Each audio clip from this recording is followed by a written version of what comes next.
La plénitude de Christ, salut, sanctification et vie en dépendance.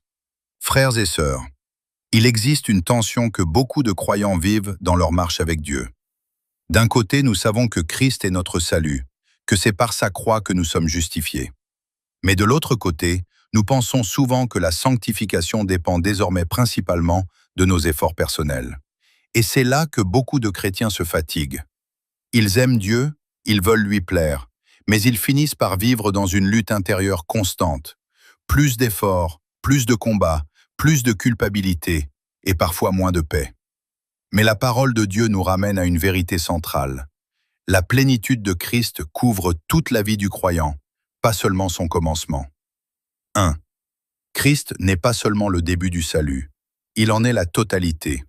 L'Écriture déclare « Par une seule offrande, il a rendu parfait pour toujours ceux qui sont sanctifiés. » Hébreux 10, 14. Remarquez ce mystère glorieux. Christ a déjà accompli l'œuvre parfaite. Et pourtant, nous sommes en train d'être sanctifiés. Ce n'est pas une contradiction, c'est une révélation. Notre croissance spirituelle repose sur une œuvre déjà parfaite. Christ n'a pas seulement ouvert la porte du salut, il est aussi le chemin de la transformation quotidienne. 2. Le danger d'une sanctification basée uniquement sur l'effort humain. Lorsque le croyant pense « Maintenant c'est à moi de me rendre saint par mes efforts », il entre dans un cycle dangereux. Culpabilité quand il échoue, orgueil quand il réussit, fatigue spirituelle constante. Mais Jésus a dit clairement « Sans moi, vous ne pouvez rien faire ». Jean 15, 5.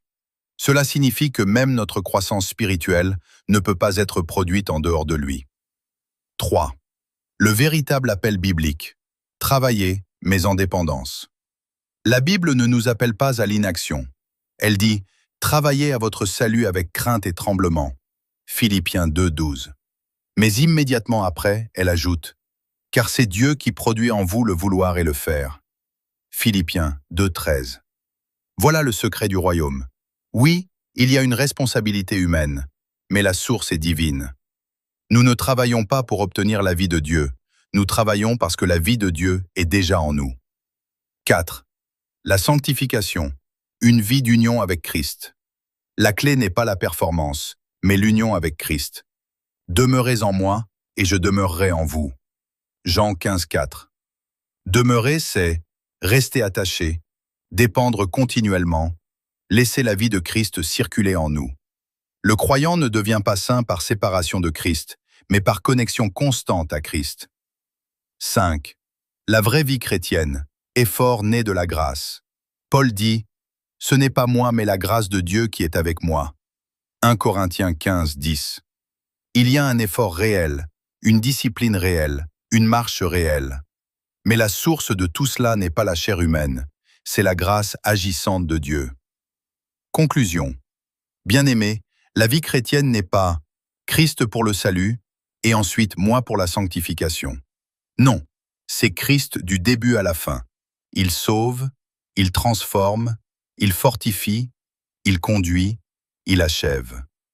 Alors aujourd'hui, le Seigneur ne t'appelle pas à une vie de performance religieuse, mais à une vie de dépendance vivante.